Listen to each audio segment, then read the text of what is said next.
Welcome to Ultimate Revenge Tales. Tonight you'll hear a story that will crawl under your skin. Stay until the very end, because the twist, you won't see it coming. Before we dive in, hit like and subscribe if you enjoy what I do here. And drop a comment with where you're tuning in from and what time it is. It's always fascinating to see who's listening around the world. Now, let me take you inside a story of family, betrayal, and a Christmas night I'll never forget. I'm a 56-year-old man from Ohio. Blue collar, worked my entire life in construction. Spent 35 years with steel under my fingernails and calluses so thick my hands felt like leather. I wasn't rich, but I worked steady. Paid off my old truck, kept food on the table, and the thing I was proudest of, I helped my son Daniel buy his first home. See, Daniel was my world. His mom, my late wife, passed when he was just 12. From then on, it was me and him. I cooked, cleaned, worked overtime, skipped vacations, all so he'd never feel like he had less than other kids. When he turned 30, I surprised him with something big. I paid the down payment for his house and co-signed the mortgage. Every month since, I helped cover part of it. It wasn't charity, it was love. I wanted him to have a strong start, the kind of start no one gave me. Now, if you've ever been a parent, you know the little sacrifices add up. I skipped updating my own kitchen to make sure his roof didn't leak. I drove my old truck so he could have a reliable car. And when Christmas came around, I always made sure he had what he needed before I even thought about myself. This past Christmas, I'd been looking forward to one thing: dinner with my son.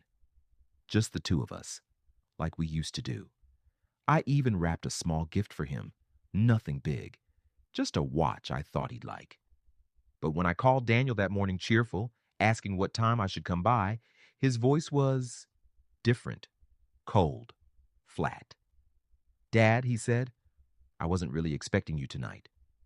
We've got plans on Christmas without me?" My chest tightened. Something didn't feel right, and that was just the beginning. At first, I tried to brush it off. Maybe he was busy.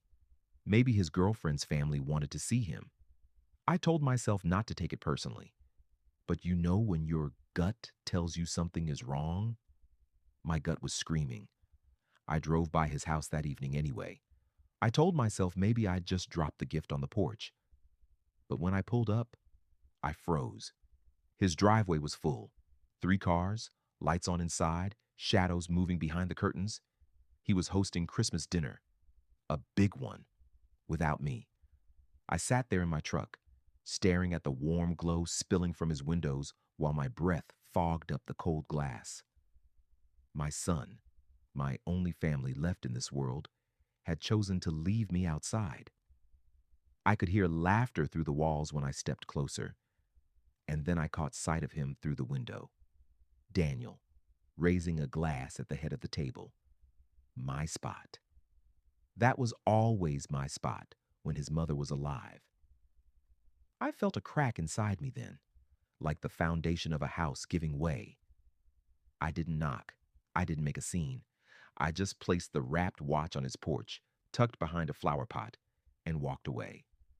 But as I drove home, rage simmered in my chest, heavier with every mile. The next morning I called him.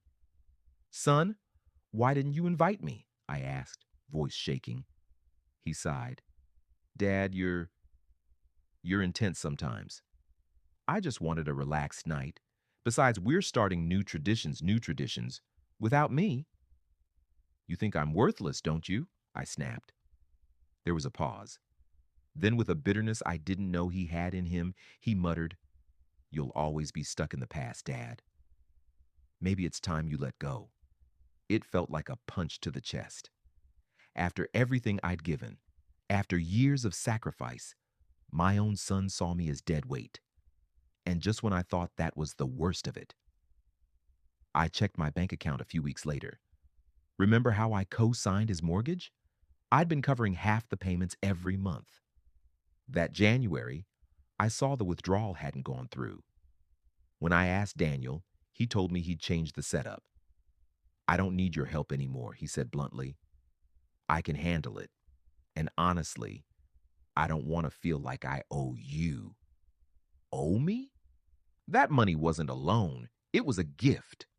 A lifetime of love poured into monthly checks, but he twisted it into some kind of burden. The final straw came in February. I ran into one of his friends at the hardware store, and he mentioned the nice new renovations Daniel was showing off. Granite countertops, smart appliances, a brand new home office setup, paid for with money he suddenly had now that I wasn't part of his life. He didn't just cut me out, he replaced me. If you've ever felt betrayal like this, tell me in the comments, because stories like these, they hit way too close to home, and I wasn't about to let it slide. That night, I sat at my kitchen table staring at the stack of unpaid bills, my truck insurance, my heating bill, all the things I'd put on hold so Daniel never went without. I thought about my late wife, about the promise I made at her graveside that I'd always protect him. But somewhere along the way, protection had turned into entitlement. He didn't see me as a father anymore, just a wallet. And wallets get tossed aside when they're empty. I felt something harden inside me. No more begging for a seat at his table. No more quiet sacrifices. If he wanted new traditions, I'd give him one he'd never forget. My first move was subtle. Remember, I co-signed the mortgage. That meant my name wasn't just on the dotted line, it was on the power. Quietly, I called the bank, asked a few questions, confirmed what I suspected. With my signature, I could freeze the payment plan, delay funds, even cancel my portion entirely. If my plan failed, I thought, I'd lose everything: my credit, my savings, maybe even my house. But anger doesn't care about consequences. Step 1. I stopped paying. No notice. No warning. The February payment bounced, then March. By April, the bank was on his back. I imagined his face when he opened those letters, the same arrogance crumbling into panic. But that was just the beginning. Next, I pulled back everything else he'd leaned on me for. The truck repairs I used to cover, gone. The spare key to my house, collected. Even the emergency fund I'd kept for him in a separate savings account, I drained it. Every safety net he'd taken for granted vanished overnight. And still, I wasn't satisfied. If you're still here, you're my kind of person. Hit like, and let's go deeper into the plan. Because what I did next, that's where the revenge really began. By May, the pressure was mounting. Daniel called me one night, his voice strained. "Dad, did you stop paying the mortgage?"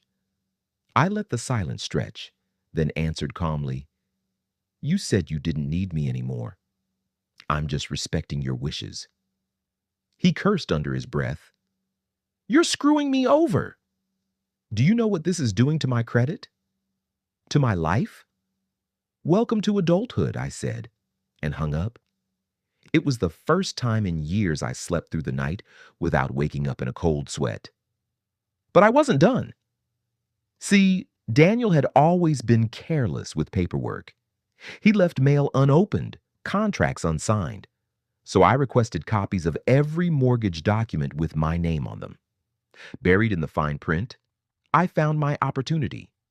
If either party defaulted, the co-signer had the right to call for property reassessment and withdrawal of support. It was nuclear. If I pulled that trigger, the bank wouldn't just hound him, they'd move to foreclose. And I pulled it.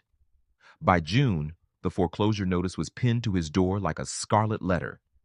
His girlfriend moved out shortly after, furious that her dream home was slipping away. The same friends who toasted him at Christmas stopped coming around. His social media, once filled with shiny new renovations, went silent. I watched from a distance as everything unraveled. But here's the thing about revenge, it never unfolds neatly. One afternoon, I got a call from the bank. Mr. Collins, since your name is also on the loan, we'll need your cooperation as we move forward with foreclosure proceedings. Unless you're prepared to buy out your son's share? My stomach dropped. This wasn't just about Daniel losing his home. If I didn't act, my own finances could be wrecked beyond repair. Years of good credit, gone. The roof over my head, gone. And that's when the twist hit me like a freight train. I realized I wasn't just punishing Daniel. I was punishing myself. Every late payment, every legal notice, every dollar lost, my name was right there beside his. Revenge had blurred the line between justice and self-destruction, but by then, it was too late to turn back. The house went up for auction in September. A stranger bought it for half what it was worth. Daniel moved into a dingy apartment on the edge of town. And me? I was left with debt collectors calling daily, my savings gutted, and my reputation in ruins. I wanted to see him suffer. Instead, I joined him in the mud. It's been a year now since Christmas. I don't drive past his old house anymore. Someone else's curtains hang in the windows where I once saw my son laughing without me. Daniel and I don't speak. The last words he said to me were venom laced with truth. You destroyed us both, Dad. And he wasn't wrong. Revenge felt good at the moment. Each letter, each panicked phone call, each slammed door gave me a rush I thought was justice. But the truth? I burned my own life down just to watch his smolder. Sometimes I sit at my kitchen table, staring at the empty chair across from me, wondering if my wife would have been proud or horrified. Justice was served, but not in the way I imagined.